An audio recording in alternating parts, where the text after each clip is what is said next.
top of the roof. Always a fun place to be because the view is great. Quick shot of the mountains. Look at what you're looking at up here. The snow that's ready to come down. Snow. Yeah. Wow. Oh, yeah. Oh, Once again, deep, take time to look up. Deep. I am with my man Juanito. Yes. Juan does roofing. He works for Clint, the siding guys, Tim Valley's Construction. I don't know what he goes by. Bomber. Work for. Do you like Clint? Clint, good dude. Yes. Good dude. You got you fooled, guys. Oh man, this is Juan's helper. He's a stud. Just says he doesn't speak good English. I don't speak English. Well, you know, I don't speak English. This stud. This is what they do because of the slope, where it's only a 112. Goes from By a code, it goes from a needs to be 312 TPO. down to 112. It has So to be TPO roof, which is fine. You don't even see it. TPO, what does that stand for, Dave? Dude, I don't know. This stuff. TPO. TPO, yes. This What- good stuff. What does it stand for? Do we know? Clint would know. We'll find out. We'll It's find like- out. It's like Chuck can post it on there. Rubber membrane. Yep, but yeah, it's a lumber. It's tough. Yeah, is it's tough It's stuff. commercial grade stuff. You see this on top of commercial buildings that have flat roofs all the time. There's different thicknesses you can get. This is a commercial grade. It's really, really good stuff. It overlays underneath the shingle about 3 rows. They've matched it as good as they can. It is a little bit darker because it's been sitting in the sun for 4 or 5 years now, I think. So that's gonna be that way. It is what it is. This is a house, you really don't notice the roof that much. And you'll never see this roofing. I don't even think the neighbor will see it.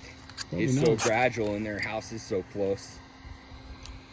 But they put down this styrofoam backer. What's the purpose of that, Dave? Do we know? The styrofoam, just to give it some cushion. Okay. If something falls on it, it just It's there's not a going to little poke a hole give. in it. All right. It's a little give under there. It's All right. it's pretty strong as it is, man. Something's falling from space, pretty much. But I don't know. You never know. One of these branches, if one were to break and have a pointy edge and come down, it's built strong. The 2x8 versus the 2x6, right? The blue lamp beams. It's made to absorb an impact or carry snow load. And a heavy snow load like we've had this It's not year. gonna fall in some snow load. Plus, this is so slippery. It's slippery off the end anyway. Which Good. If you notice, the guys are getting it lined up. They've scribed the mark Okay. Ahí sí. on the first row. Ponlo en They're la going to línea. line it up. Sí.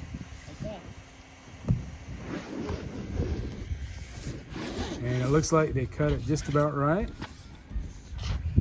Okay, ahí está. That's about as perfect as you can get. Here's the edge of the roof. You might ask yourself, what is keeping this from catching the wind and blowing off the roof? Well, Juan is going to show you what they do. We've got a little welder that heats the material up. Uses that little roller to push it down.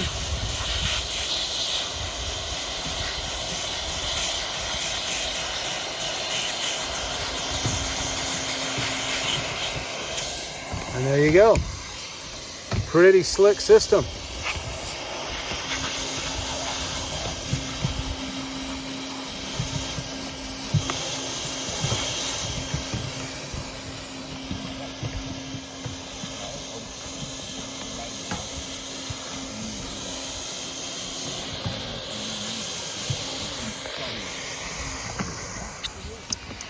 Here we go on the opposite end.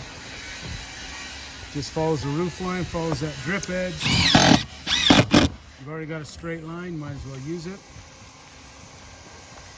We're just going to cut off the extra and it'll be a nice flush fit. pay attention to, and to make sure everything's sealed with black silicone, overlapped and tucked underneath, so any water coming down, it can't. And there's even no way for it to dam up, which means something that's gonna hinder it a little bit. Even ice can do this and dam up moisture as it's trying to go downhill, letting gravity do its thing. There's no way for it to get underneath there. Corey's just finishing the cuts. Hey, something I want to point out that Corey does is he takes the time to keep his cut back and uses the Sawzall to finish off, maximizing the strength right there. Not even 90. That's so good, Corey. We've been up looking at wands. Good work, and he does good work. I was just telling Chuck, look, they're cleaning the edge where the overlap is. I mean, people, they overlook that. They think, it'll still good enough, and it probably will. But they're cleaning it. But we did have a leak. So what is the leak? The leak is actually from the melting snow that had gotten underneath our framing and stuff as it sits on there. It is what it is. It's going to drip for a while, but that's obviously a pre-existing leak that's been leaking like that for a while. But we want to fix it. So when Clint's in here doing his magic with his guys, doing the soffit and fascia and stuff, we want to get that sealed. So if there's snow melt that comes down on the edges in the future and a little water does travel on the gutter, that they don't have a dripping down on their nice flooring tracks on this one. Woodland brown, they don't make woodland brown anymore. Get it while it lasts. On this, we changed direction on every other board. Rotates. It doesn't matter how you do it. You see how the grain crowns this way and then it crowns this way. Yep. So you alternate just to create a pattern, create consistency and a nice clean look. Is it easy to once in a while just get in a rhythm? Where you're kind of cruising and all of a sudden you've got 2 boards down? Yep. Just saying absolutely. Yep. You wait and see if the customer finds it before you say anything. Yeah. I think I may have done that once when I was helping you. Yeah. Once? That's it? Yeah. No, it is something you got to be mindful of, but I think it looks better. Okay, so we're going to show you how the clip systems work with this type of decking. If you notice, it's got this groove cut in both sides of the decking. And that's to accommodate these clips. He's going to show us how to put on. This clip here. Here's a good pick of that deck or that joist protector that I've been talking about. That's what we're talking about. You'll just go through every one of these.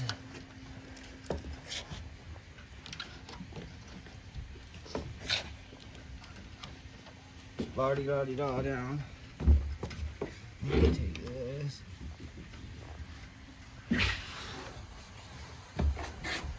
And they've got, so obviously these ain't gonna fit across your doubles wherever you end up with your splits. So they've got the X clips. They're a little These more just money go if I here. remember, Dave, right? A little bit more. Then you're not having to break them and use them. You Yep. just use those. But it allows you, these are used for like if you do the herringbone pattern or different patterns to where you're not splitting flush on these. If you're coming out of 45 or whatnot, you can still have this. Yeah, seamless so use stuff. the X. So this isn't, if you're on a 45, this isn't going to span your floor joist, but This they're you can made clip for them in 90s. together like that. Hey, something to point out on our Rocky Mountain deck is we always double up our seams. That gives you a lot more to screw into and get a good solid anchor like we have here without having to pinch these edges. Yeah, that's another point. So there This you looks go. better. There you go. You got to think ahead. Yeah, you got to when think. you're building. Better. You got to think about the length of your decking material, and like you said, where you've got this seam every other run, he doubles up these joists so it's thicker and you've got more to screw into. So there you go. He's put this board. And we like to go every third, every other, every third. It all depends on you. Your drill bit size, a little bit smaller than your screw. Say we're gonna do this one here. You center it in between in your joist. So you drill your hole. These come with the fasteners. It's got a little wash. It doesn't scratch. It's a T15, I believe. I think so. It's depth setter. Yeah, it's the depth set that comes with the screws. Make Put sure it it's in. tight. And this thing has got an automatic Sucked brake. It'll stop. You feel like you're gonna go all the way through it, but it won't. It'll stop for you. And there you go. And then you come And behind. if you look, that's nice. As I nail on one of your clips. Nice And then clean hole. And it comes with these lovely, annoying little plugs. Yes, that Corkscrews. have a way of jumping out of your hands. They all got different grains, so you'll see kind of how the grain is. You need a little grain, and then mostly not. So you'll find you a little plug with a little grain, little knot. Place it in there. And then don't use too big of a hammer. Yeah. Take the little Barbie hammer. You gotta be, those little tiny corks are fragile. So there you go. It's a nice clean look. You don't see any screw heads at all. The only thing you're going to see is in between. If I can find it. All the little fasteners. All you're going to see is those fasteners in between. But there you go. That's the fastening Those system. do for the inch gun. out. They can get really hot and then cold again, and they can come up a couple of times on you. You got to be mindful. They just come up a little bit, and you have to tap them back down, like that one right there. Yeah, that you one's can been see set it inched yesterday. up just a little bit. Yep. Right back down. Money. Now it'll stay. During the winter time, if you haven't paid attention to that, if you like to shovel your deck, you can come out and skim the tops of those buttons off, and you might as well be just looking at a screw at that point. Yeah. So something to be mindful of is There you I've done go. this now quite. Here we have this end wall, how it cleans that up a little bit, and it's hard to cut this. The siding pushes, it slopes, and it's kind of hard to conform to. Where we've done this skirting down here, Corey did a really good job dealing with the siding. But we have our end wall cap, that end where at 90s, it's important to overbend that a little bit so that it's working with you. If you're having to force it to kind of straighten it, it moves. If you got brick or stuck, whatever, you can make it do what it needs to. But here, as you can see, there's a little bend. There's not much I could do, but I wish I had caught that just a tiny bit, but it still looks good. The end wall lets you get away with little imperfections like that. And just cleans it up. We do try to keep that pretty tight though. But without that end wall, you're gonna end up with little gaps in it. It's gonna look worse. The end wall really cleans it up. Yep. That's something that Bomber thought of. He's like, man, we're gonna clean up these edges. That's that end Probably wall. like 10 years ago. That's that end wall he's talking about right here. Not only is it protecting your ledger board here that's attached to the house, but it also cleans up and it gives you that straight line to run off. The eye's going to look at that straight line and not focus so much on the inconsistency of the siding. Old siding's gonna warp and be really flexible on this, so that's the purpose of that. There you go. Here's a really good example of what that board or that edging will do for you on your end cuts like that. Really nice and clean. You see Corey's getting the stringers all cut, getting them in place so we can start attaching them. He's lining them up right now, just seeing like how do we do. Every 2x12 is a little different. It's careful. It's careful as he was marking those. He'll still have a little indifference. Yep, and like they're saying, there's a little bit of slope to that concrete they're anchoring to down here. So they're accounting for that as they work their way away from the house. This point, what'd you say, 1.5 inches lower than this point? Yep. So they've got to accommodate that 1.5 inch slope in that concrete when they cut these so that their steps will be nice and flat. We discussed the electrical. Mikey Findo, Mike Finderly. Not sure what he goes by right now. He's just transitioning, getting back into his own thing. But Mike's a stud, one of my BFFs. He's a good dude. We do a lot of hunting together, but he's come and done all the electrical. Every job can be different like this, but we've done the can lights here. There's plenty. There's 2 zones. We've tied into these out right here is our switches. These are tied to a switch box on the other side, on the finished side. We brought power out. It just runs straight up, really close to our little plumb wall that's back there that strengthens things up quite a bit. And that runs our lights. We've done the same thing with a box over here Mike has. Straight through. There's power. We are going to do some power down low right here so they have an outlet. This switch is its own zone, left or this side, right side, left side. This is a ceiling fan right there that we were mentioning about earlier. It'll comes down 10 inches, I think, something like that. So yeah, it's low, but try to be mindful. And if there's an accident there, hopefully no one gets hurt, right? It's all fun and games till someone gets hurt, and then it's just funny. So we have added a box over here. This is they have a little bit of an overhang right here, 12 inches. And they can put hooks or whatever they want along here and run LED lights and all that. And that's all the craze, right? So that's what that outlet box is Yep. for right there. Yep. Something I haven't brought up yet is a dimmer switch. They might want to put a dimmer on that. So this probably triples the price in the finish, but then they can dim those lights and have them whatever they want. Those LED. Another condition that we're just dealing with. We looked at this a little bit down low, but there's this. Now there's a chance that we might, if we remove this siding, which we've decided we're gonna do, rather than just look at this. And there's a few different ways. Like if years ago you could have taken the time to modify the railing. No matter what it was, it can be modified. If you want to put forth enough effort, you can get stuff done, but they could have modified this railing and then run the pieces and been done with it and just dealt with it then. Instead, we're dealing with it now.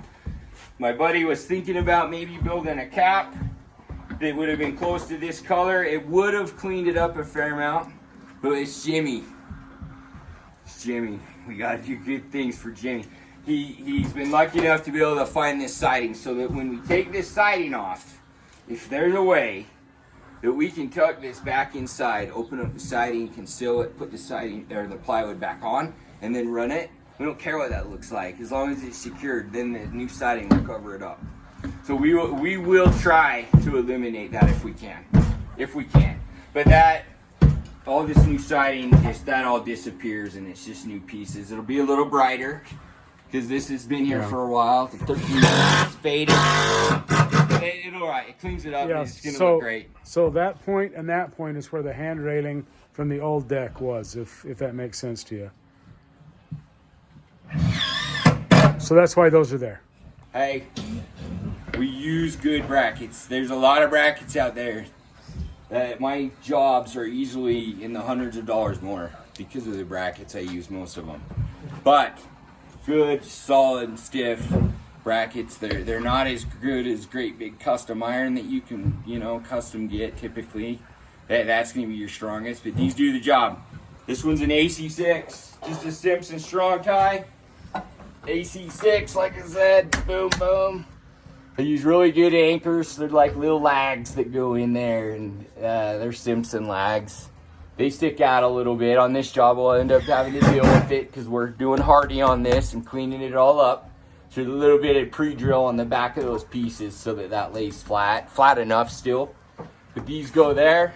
We've got hurricane clips that go every other one across here. These down here, these ABU 6Zs. It's just an elevated 6x6 post. It's got this metal plate under it. No moisture can come at it underneath. He's good solid.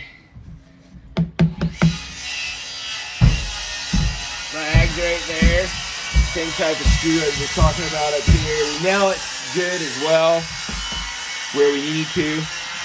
Then use those lags. When we're putting these on, you do both sides. You might run into a specific reason where you might just be modifying, if anything, one of the pieces. I've had to do that before. You mark it and grind it. Still get it up in there. That's holding it down. Your big custom brackets you'll bolt through, and that's the real difference. This probably holds it is about as strong, but the fact that you're bolting the other kind, if you want to pay the top dollar, I mean, that's what you do. But our brackets down here that go into our footings, there's these kind that you can mount that are the same, right? You just use the bolts, tight bolts, to anchor it down, or you put a bracket about 9 inches down. It goes into the wet concrete and it sets up. And when it sets up, that gives a lot of shear strength. I just picked up a job up at Woodland Hills, deepest stud. That's why his deck failed with all this snow, is it didn't have the right anchors attached to his footing. If it had that shear strength, he'd still have his deck. So, hasn't even used it yet. He bought his house the end of November, and I'll get her done. So he'll be happy. Is that Glulam beam attached with AC6s and then skirted with the skirting board covered up? They'll do the same with these posts. Hey, just noticed it's in my truck, but there's more than one way to skin a cat, right? So rather than use those AC6s on the post to beam connect, you can use something a little different. And I had Mark down at SunPro, my buddy, send these. A PC6Z. But you attach that to the top, and then when you put your beam in there, you're sliding it in from either side, and it's a little more connected, but not really though at the same time. And then you're lifting your beam more than likely up and over. That's a pain, especially if it's a big old heavy beam. The AC6s hold it just as good. So out, AC6 in, return. And looking on Dave's dashboard, happy Easter. Hey, thanks for watching. Hope we've covered everything. I can be a little long-winded, sorry. But hope you've enjoyed this process to this point. Are we going to do a sequel to this? Or part two? I think we're going to come back and see the finished product. Maybe take a little nap, have some lunch. Let's get Jimmy in on it. Oh yeah, we'll get the homeowner. We're going to in. have Jimmy and probably Jamie. Yep. The homeowners. Let's do it. That'll be some good entertainment right there. Let's do it. We were going to do a Mount Max moment, but Chucky's got to go, and those guys are working. Our amigos. Yeah, they already ate lunch, so they're full. Yeah, I'm going to do one later, though. That's the whole other thing, though. Yeah. Thanks for watching. Okay. Yeah, thanks for watching. Appreciate the subscribes, the thumbs up, the views. All appreciated. And until the next time, we'll catch you later. Catch you.